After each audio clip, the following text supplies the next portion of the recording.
Welcome to the Adult Fans of Nerf Show. I'm Mr. S. And I'm Mr. K. And we don't really have a whole lot for you today. Just some Zombiestrike stuff. Because Zombiestrike is cool. We got the last two blasters so far released in the Zombiestrike line. The Ripshot. And the Ricochet. These two guys are the lower price point Vortex blasters in the Zombiestrike line so far. Thus far. Other than these two, we have the Fuse Fire, which is slightly bigger than either of these two. For Vortex disc shooting blasters. Yep. Yep. It seems like Nerf hasn't figured out quite how to miniaturize the Vortex technology to be as small as a Jolt.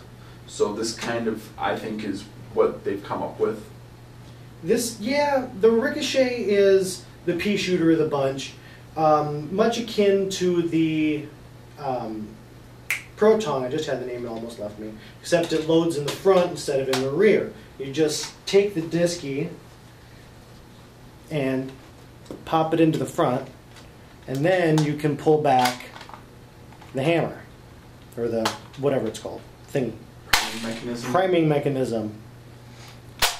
Push it forward. It doesn't automatically shoot the thing forward when you pull the trigger. You have to manually push it forward, and then you can't pull it back unless you put the disc in the front. That unlocks it and allows you to pull it back. There is, however, strangely enough, no jam clearing on this blaster, probably because the disc isn't too far in there. If it doesn't fire, pushing this forward should push it out enough to grab it. Yep. Story is the same with the Ripshot. Offers the same things as the Ricochet, except for this one does have a jam button, which kind of allows you to pop the disc out, because this one's got a little bit of a deeper barrel than the other. And the Ripshot also has storage for 3 discs, much like that on the Fuse Fire. Yeah, otherwise both of these blasters are very similar in method of propulsion. From what I'm seeing, it's new. It's newer than what was originally put out with the spring that was coiled up on its side, flinging them. I think these are a little different. But we haven't seen the internal, so we don't. Yeah, this is all speculation.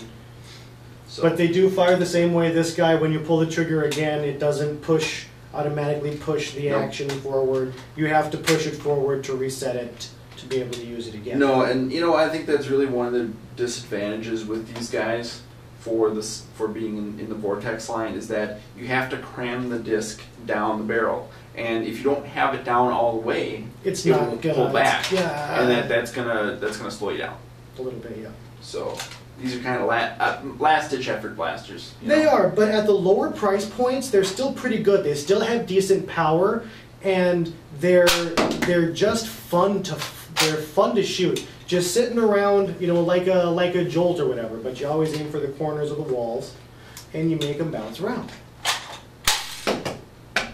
Boom. It's fun. Boom. It's fun. So Ripshot is $12.99. $9.99 for the Ricochet. That's MSRP. Could always be a little higher, a little lower, depending on the place. Blah. So that's basically it. Zombiestrike is pushing forward. More waves of undead hordes to slay with new technology. Yep. Keep nerfing. Except no substitutions.